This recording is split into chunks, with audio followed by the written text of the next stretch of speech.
Welcome, everyone, to the Deep Dive. Today, we're setting off on, well, a really fascinating expedition deep into the world of genealogical research. You know that feeling, right? That kind of a electric jolt when you find a name or a date, maybe a place that connects you straight back to someone who lived generations ago. It's more than just data points. It really feels like a whisper from the past, doesn't it?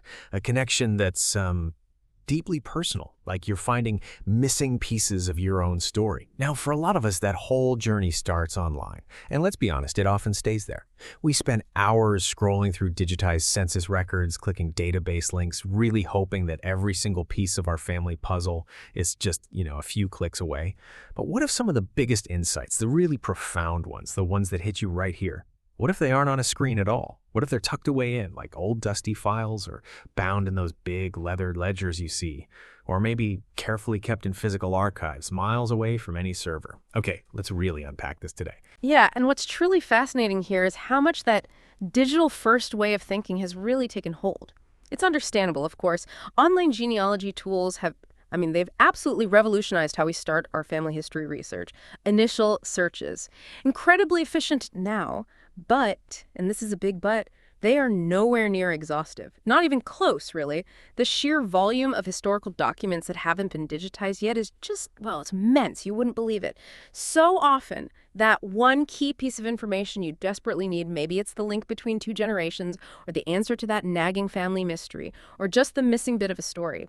It simply isn't findable with a mouse click. It's still sitting there in its original form, tangible, waiting for someone dedicated enough to go look for it. Beyond the screen, it's definitely a different kind of challenge, requires a different approach, maybe some travel, but the rewards, they can be absolutely unparalleled. Absolutely, I can see that. So that sets up our mission for today perfectly. We're diving deep into Unearthing Ancestry, Courthouse, Church, and Manuscript keys. We're going to peel back the layers on these sources that, let's face it, can seem a bit intimidating or maybe just get overlooked. And to really show you their power, we're grounding this whole discussion in a really compelling real-world example. It's about a researcher's very personal journey, right there in Greenwood County, South Carolina. She's meticulously uncovering the story of her own great-uncle, a man named Lewis Johnson. Just a perfect illustration, really, of how these physical records can unlock doors that even the most thorough digital searches just can't. It really makes you rethink what being well-informed in genealogy actually means. Exactly. And for you listening in, our mission is, well, it's kind of layered. We want to shine a light not just on what these incredible offline sources are, the courthouses, the churches, the manuscript collections, but critically, how you can strategically approach them. What's the game plan? And maybe most importantly, why digging into these rich, tangible, historical sources is just so crucial if you want really comprehensive, deeply satisfying research. We want to help guide you towards those unexpected, profound aha moments in your own family history quest. This deep dive, it's about getting you that knowledge quickly, but also thoroughly, giving you a shortcut, if you will, to being truly well-informed about these vital, often irreplaceable avenues that can totally transform how you see your heritage. It's really about empowering you, giving you the confidence to ask those deeper questions and know where you might actually find the answers. Okay, let's start where a lot of researchers find themselves. It's that feeling of frustration, right? You've been plugging away online, maybe for months, maybe even years. You've searched every digitized census you can find, clicked every vital record index, browsed every family tree on the big sites, and then nothing. You hit that wall. You just can't find the next link or that elusive ancestor or the piece of evidence that confirms everything. It really is like being a detective, isn't it? You've used up all the easy digital clues and you're just staring at a blank screen. The trail's gone cold online. So what's the next move?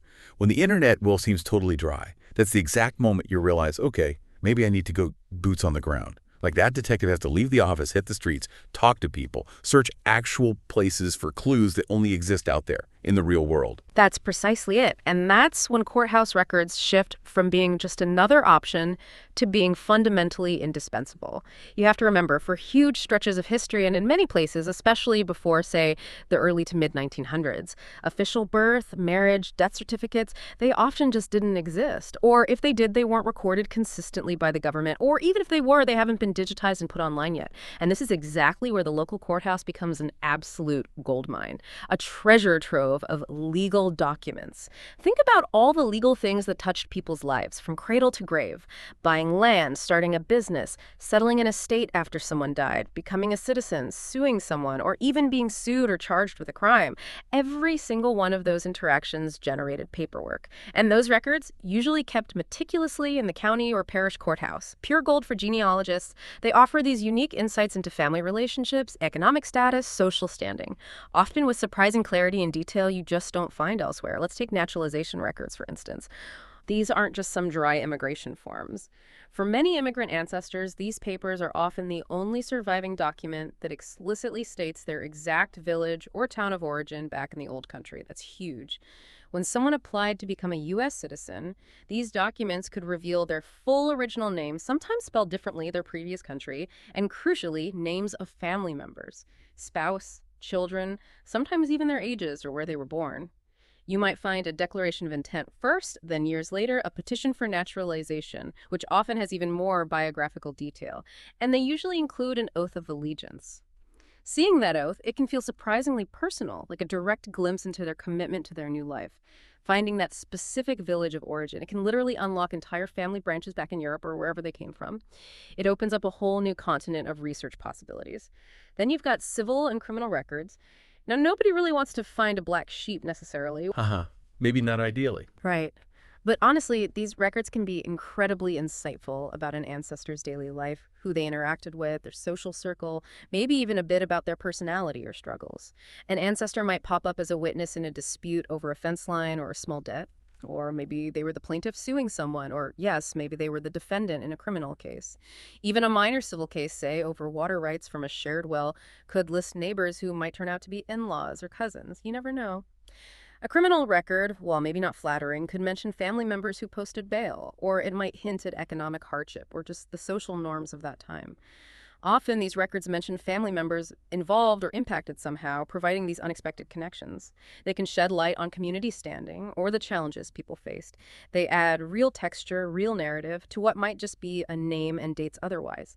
But I'd say perhaps the most consistently valuable records in the courthouse, especially for proving family connections without a doubt, are wills and probate records. These aren't just legal formalities. They are, in a way, an ancestor's final story, their last testament, detailing what they wanted done with their property and, crucially, who they wanted to benefit their loved ones. A will explicitly names heirs, and it often outlines the exact relationship. My beloved wife, Mary, my eldest son, James, my daughter, Elizabeth, wife of Thomas Jones. Those stated relationships, priceless for us. And beyond just the names, a will can hold subtle clues about family dynamics. Maybe someone is surprisingly left out, or specific conditions are put on an inheritance. My son gets the farm only if he takes care of his unmarried sister. Sometimes you even find a detailed list of personal belongings mentioned right in the will itself, painting this vivid picture of their life. And that's just the will document itself. Probate records, which cover the entire legal process of handling the estate after death, can offer even more detail. These files might include incredibly detailed inventories of everything the person owned, from livestock and farm tools down to household furniture, books, kitchenware, even clothing sometimes, with estimated values for each item. Wow, like a snapshot of their entire material world. Exactly. Imagine finding a list of books your ancestor owned. That's a direct window into their mind, their interests. Probate files also often contain lists of debts money owed by the deceased, or money owed to them. Accounts showing how property was actually distributed, records of guardians being appointed for minor children left behind. These documents truly paint this comprehensive picture. Financial status, family structure, social network, through names of executors, witnesses, creditors, and sometimes, glimpses into personal desires or maybe unusual requests. They let you piece together not just who they were, but really how they lived and what they valued. It's incredibly rich. And there's more in the courthouse, too, beyond those main ones. Land and property deeds are crucial. They document buying and selling real estate. These are key for placing an ancestor in a specific spot at a specific time. They often reveal spouses' names because dower rights usually required a wife's consent to sell land. They might mention former places of residence or even list neighbors who could turn out to be relatives or part of the same community group. You've got grantor deeds, seller, and grantee deeds, buyer. Tracing these forward and backward in time can map out family land ownership over generations. Sometimes you get these wonderful meets and bounds descriptions using landmarks like the Big Oak Tree or Johnson's Creek. Oh, I love those. They feel so immediate. They do, and guardianship records are absolutely essential if you're dealing with minor children whose parents died. They often name the deceased parents, list the children and their ages, and state who was appointed guardian, often another relative, critical for piecing together families broken by early death. And don't underestimate tax records. They might seem boring, but they can be surprisingly useful. They track property ownership, residency, sometimes even list taxable personal property year after year. They help you place an ancestor in a location consistently and can give clues about their relative wealth over time.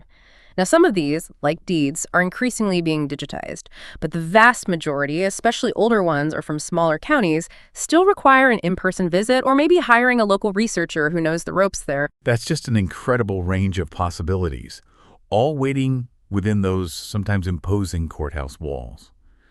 So, okay, you're convinced. You're planning that boots on the ground trip. Maybe it's to your ancestral county nearby. Maybe it's a bigger trip somewhere farther away. You definitely don't want to just show up cold, right? Preparation has got to be absolutely key to making that trip efficient, productive, and, ultimately worth the effort. You don't want to waste precious research time just figuring out where to go or if the records are even there. It does feel a bit like planning a mission, doesn't it? Every detail matters beforehand. It really does. Good analogy. The very first practical step, always, is visit the website of the county or parish where your ancestor lived. Do this before you go. You'd be surprised how many county websites now have sections specifically for researchers. They might list the types of records held in different offices, clerk of court, probate judge, register of deeds, etc. They'll list operating hours, maybe rules for researchers. Some even have basic online indexes you can check beforehand. This initial online recon can save you so much time and hassle. It helps you get the lay of the land before you even step in the door. Once you have a general idea from the website, the next step is contact the courthouse directly. Pick up the phone or send an email to the specific department if they provide one.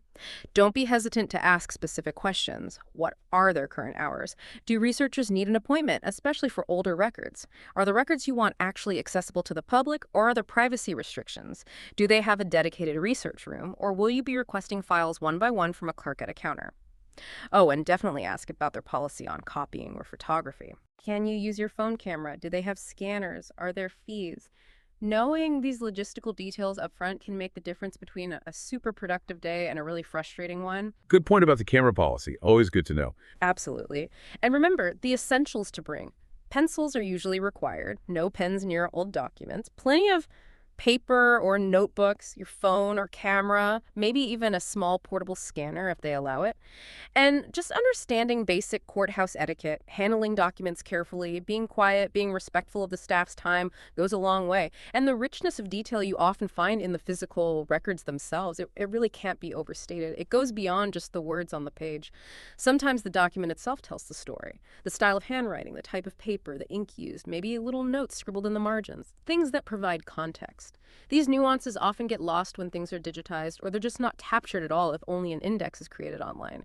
Imagine seeing your ancestor's actual signature, maybe seeing a little tremor in the handwriting that hints at their age or health at the time. It's a different level of connection. So this really raises an important question for all of us doing this work. How much vital historical narrative, how much specific, irreplaceable detail are we potentially missing if we only rely on digital sources? It's a real challenge to how we often approach research these days. That is a powerful question. And it leads us perfectly into this real-world example we mentioned, one that just vividly shows the game-changing power of digging in at the courthouse. This isn't just theory, it's a personal story. Picture this researcher, Robin R. Foster. She's standing right there in the Greenwood County Courthouse in South Carolina. The date is February 26, 2014.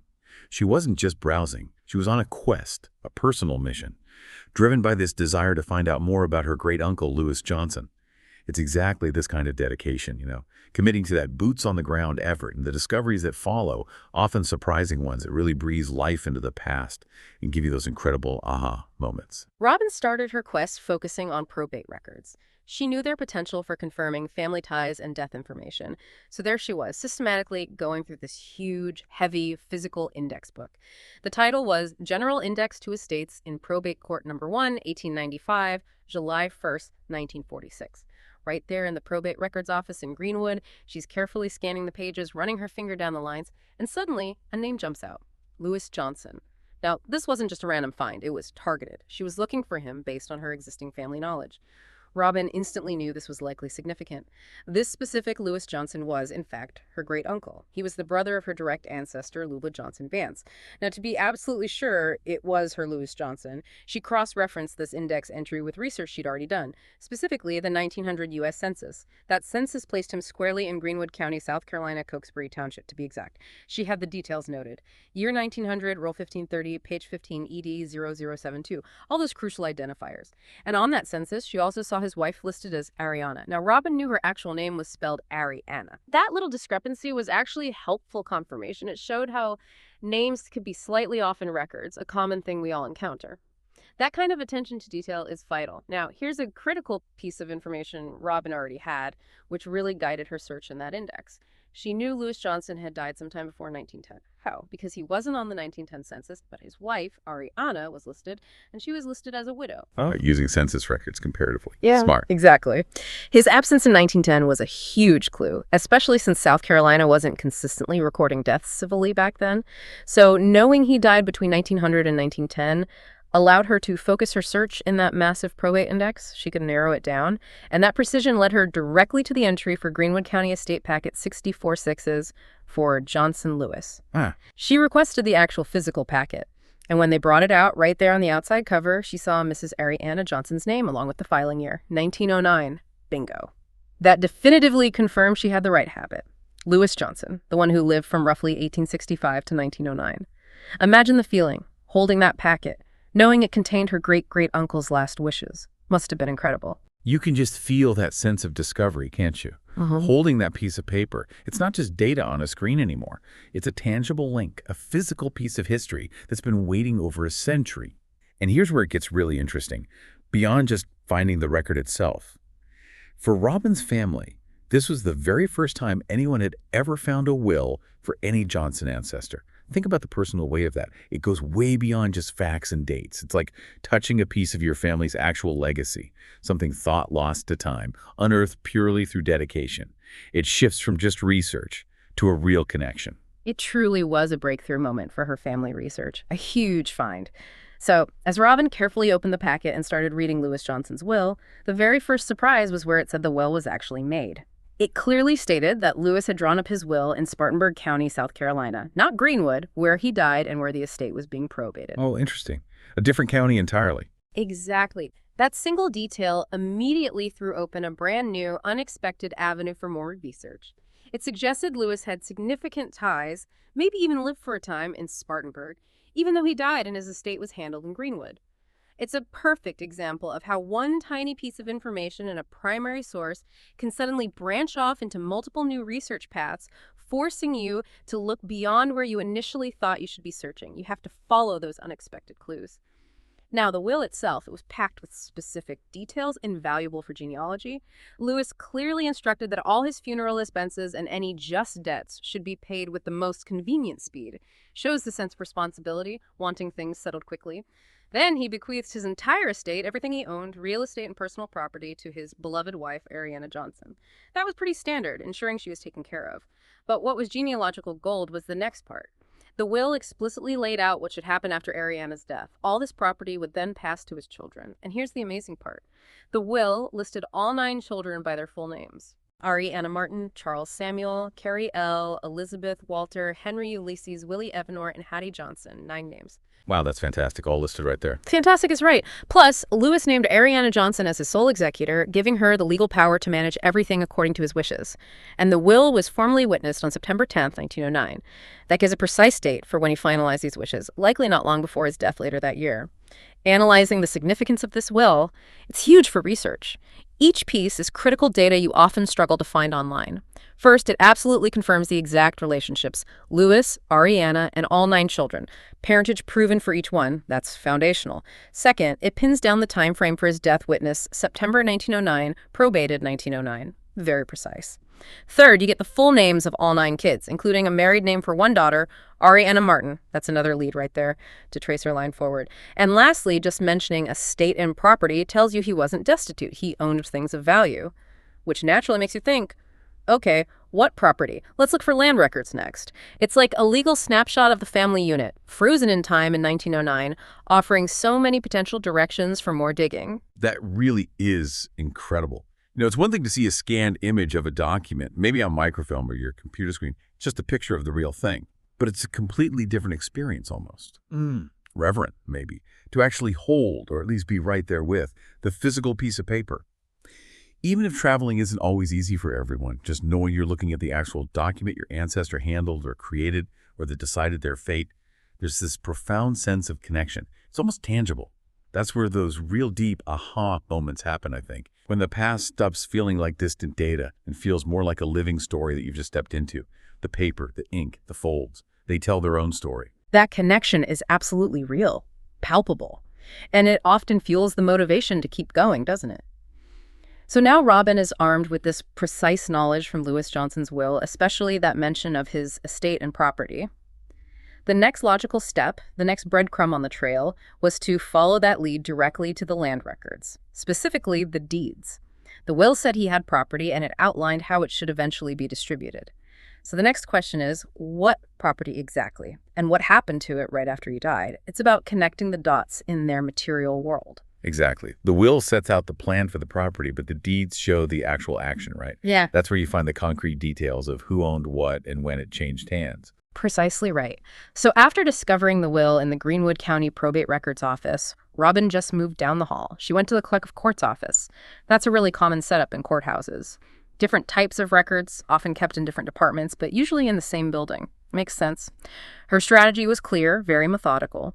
Since the will named Ariana as the executor, the person legally responsible for settling the estate, it was highly likely her name would show up in the grant or deed indexes. Those are the indexes organized by the name of the person selling or granting property. Searching by the seller, because Ariana would be acting as the seller on behalf of the estate. Got it. Exactly. So she started systematically combing through these big, often handwritten grantor deed index books looking for the surname Johnson. And her persistence paid off, big time. She found Ariana Johnson's name listed, and right next to it were the crucial details pointing to the specific deed. Book 17, page 280, recorded in the year 1911. That was a huge find. It confirmed Ariana had taken action regarding Lewis's property, acting as executor, just like Will said she could. Finding that kind of link between two different record types is incredibly satisfying for a researcher. Now, interestingly, in Greenwood County at that time, it turned out the actual land deeds themselves had been digitized. They weren't necessarily searchable online from home yet, but electronic copies existed locally. So Robin, armed with that vital book and page number book 17, page 280, went over to a computer terminal there in the clerk's office where these digital copies were stored. A helpful clerk showed her how to navigate the system and pull up the specific electronic folder using the reference numbers. And that's where she finally got to see the deed itself and learn exactly what happened to Lewis's property. Moving from the general intent in the will to the concrete details of the actual transaction. It's a great example, actually, of how some courthouses are kind of bridging that gap between the purely physical records and full digital access, even if it's only accessible on-site initially. Okay, so the anticipation builds. After all that digging, finding the will, identifying Ariana as executor, finding the index entry, getting to the digitized deed.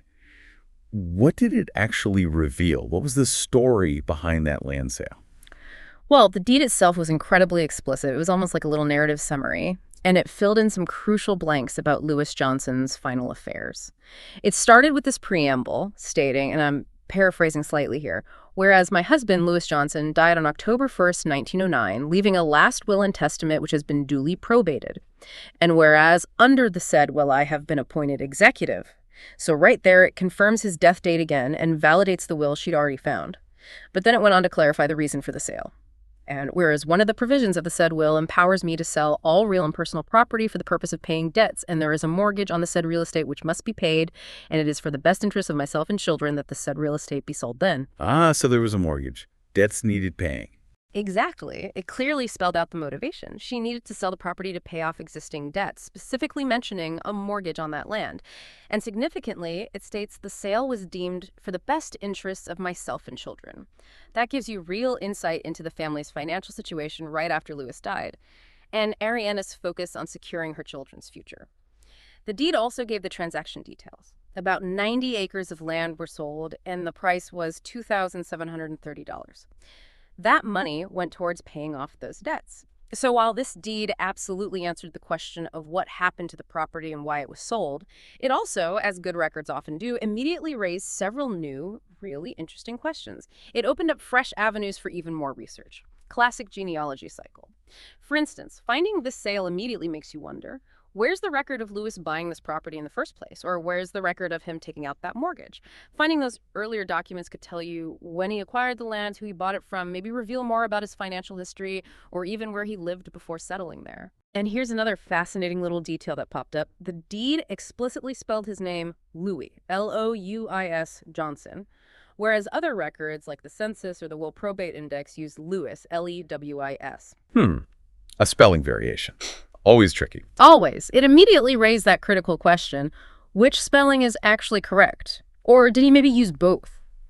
Robin couldn't just assume Louis was right, especially since, remember, his wife's name Ariana was also spelled differently on different records. Ariana on the census, Ariana in the will.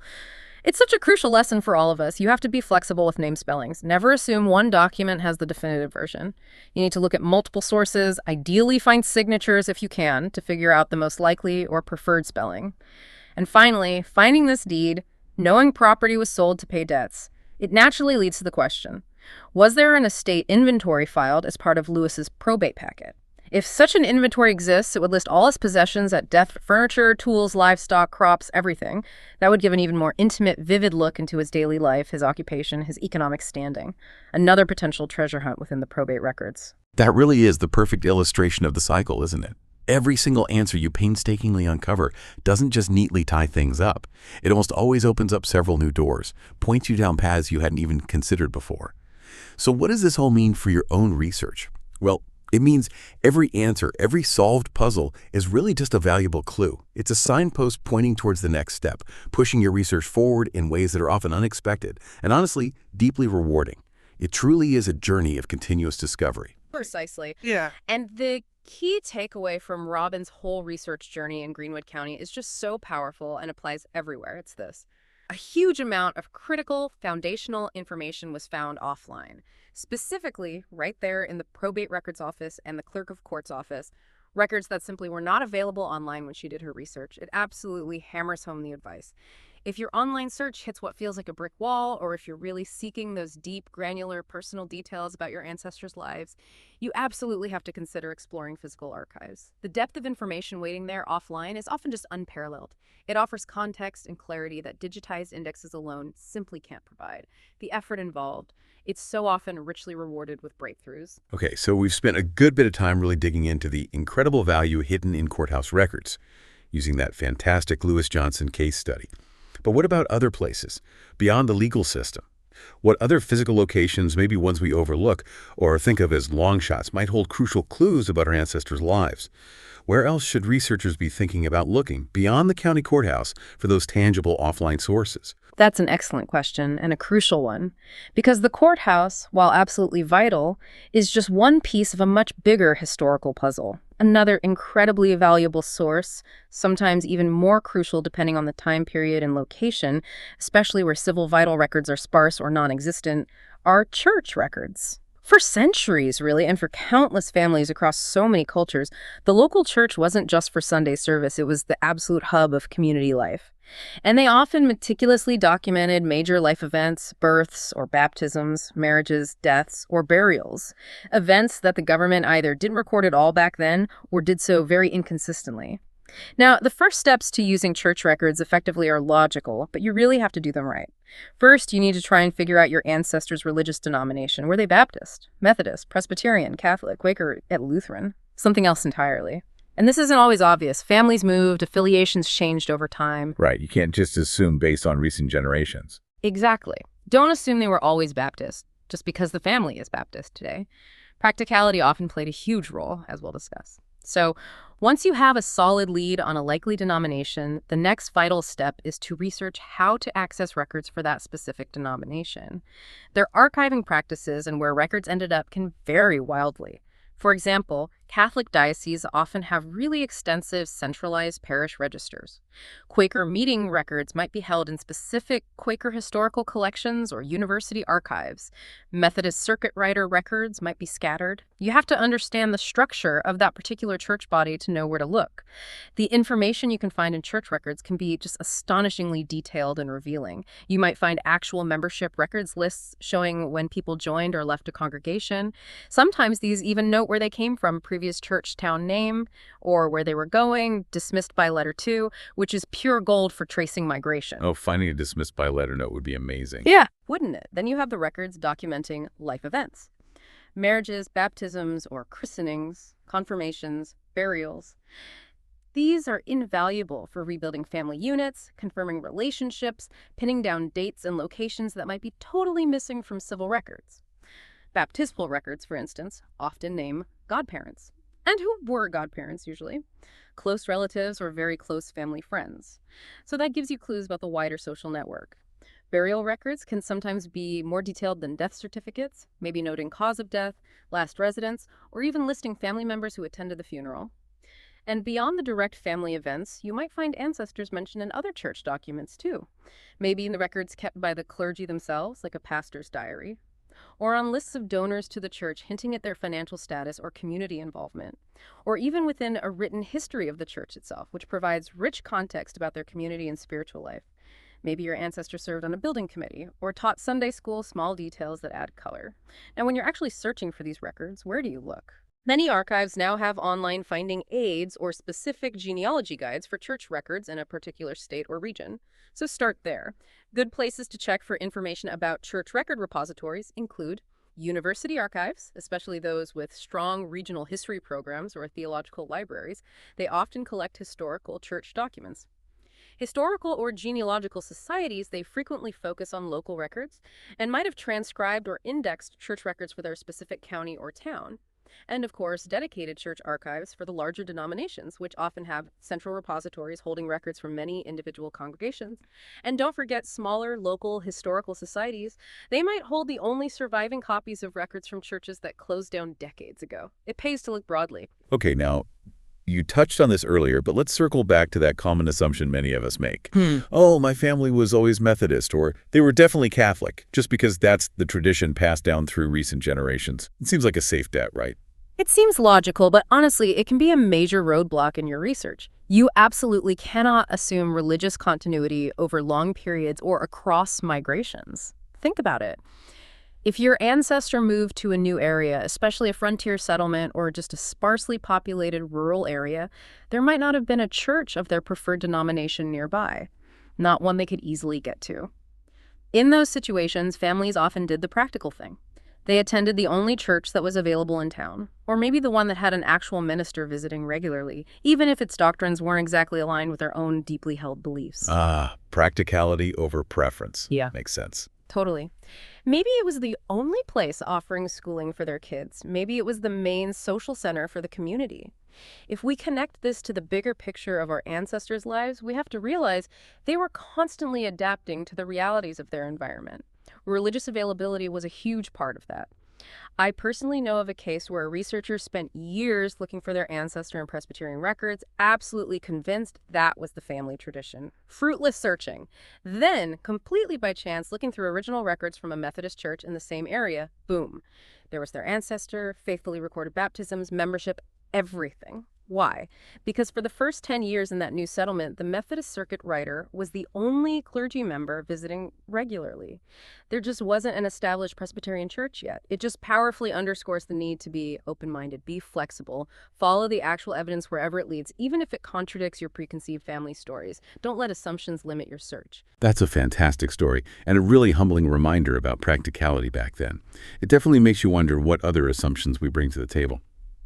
Okay, so let's shift gears slightly and talk about what some people might call the long-shot sources, but sources that, if you hit the jackpot, can provide incredibly unique, deeply personal insights. These are kind of the needle in a haystack finds that can really transform a basic family tree into a rich, textured story. Yeah, these fall under the broad category of local manuscripts. And you're right, finding your direct ancestor specifically mentioned might be a definite long shot compared to, say, census or probate records. But The potential reward, it's huge, often providing insights you simply cannot get anywhere else.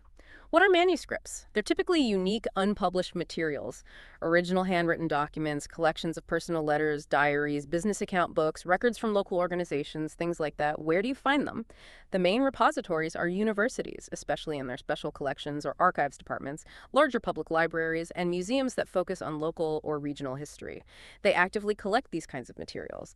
The potential discoveries within these manuscript collections are truly unique because they offer these unfiltered, primary source glimpses into daily life, social connections, and community contexts that no official record ever could. While finding, say, your great-great-grandfather's personal diary might be rare, though amazing if you do, these collections might mention a family name incidentally. Or, maybe more likely, they provide broader context about the world your family lived in. For instance, a local doctor's account ledger might list your ancestor as a patient, maybe giving clues about their health, or even just confirming their presence in the town at a specific time. Records from a local store might show them as a customer, maybe even detailing what they bought. These collections can shed light on the organizations your ancestors belong to, maybe a fraternal lodge like the Masons or Odd Fellows, a women's literary society, a temperance union, a farmer's grange. Finding their name on a membership roll adds a whole new dimension. They can tell you about institutions they interacted with, schools, hospitals, orphanages, or just provide incredibly rich background about the community itself, making their lives feel more real. Imagine finding minutes from the local agricultural society talking about the crops your farming ancestor was growing. So how do you even start looking for these long shots? A good strategy is to begin by searching the online catalog of the main university library located in or near the specific area where your ancestor lived. Larger universities, particularly state universities or those with strong history departments or dedicated special collections, often have surprisingly extensive manuscript holdings documenting their region. And thankfully, many of these institutions have made their collection catalogs searchable online. You can try searching using keywords like family papers, local history, specific town or county names, maybe even try the family surname itself. You might get lucky. So you could do some initial searching online, even for these physical manuscript collections. Often, yes. You can at least identify if relevant collections exist and where they are housed. Don't forget to check the websites of smaller local libraries and historical societies, too. They often hold incredibly unique, hyperlocal collections that bigger institutions might not have. Sometimes just calling or emailing the archivist at these smaller places can yield surprising results. They often know their collections intimately. And the types of records you might stumble upon in these manuscript collections are just incredibly diverse. They offer glimpses you won't find anywhere else.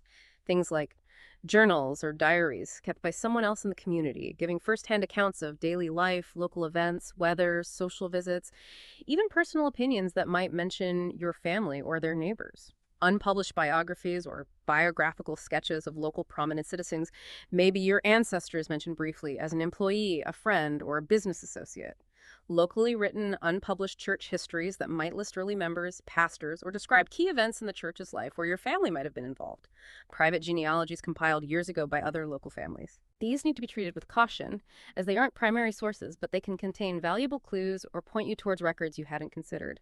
Collections of old photographs, sometimes unidentified, but maybe showing local scenes, homes, businesses, or group photos where you might recognize a face or a location relevant to your family. Personal papers, oh, these are the dream finds. Bundles of letters exchanged between family members, personal account books detailing income and expenses, even old household receipts listing specific purchases. Business papers from local stores, mills, lawyers, doctors. These might list your ancestors as customers, clients, suppliers, or employees. Organizational records minutes, membership lists, event programs from clubs, societies, political groups showing your ancestors' community involvement. And school records like yearbooks, alumni lists, maybe even attendance registers or grade reports if they've survived. Each one of these, if you find a connection, adds incredible color, depth, and human context to your family story. It really moves it beyond just a chart of names and dates into a vibrant narrative. It really is amazing when you think about the sheer breadth of information potentially out there, just waiting in physical form, beyond those easily clickable online indexes. But let's also bring this back around to technology for a moment.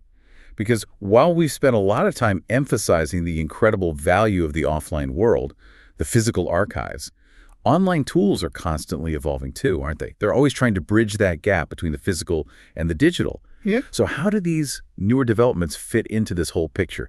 How can they help us merge these two worlds? That's a crucial point, definitely. It speaks to how dynamic genealogy research is today.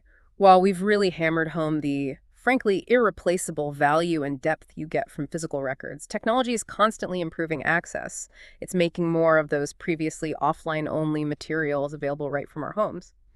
One really significant development, particularly for researchers interested in those courthouse records we discussed earlier, is Family Search's relatively new full-text search feature. Ah, full text searching. Tell us more about that. Yeah, this is potentially a real game changer. What it means is that increasingly, documents like deeds, probate records, the very things that often required a trip to the courthouse or hours squinting at microfilm, might now be searchable online through Family Search's massive digital collections.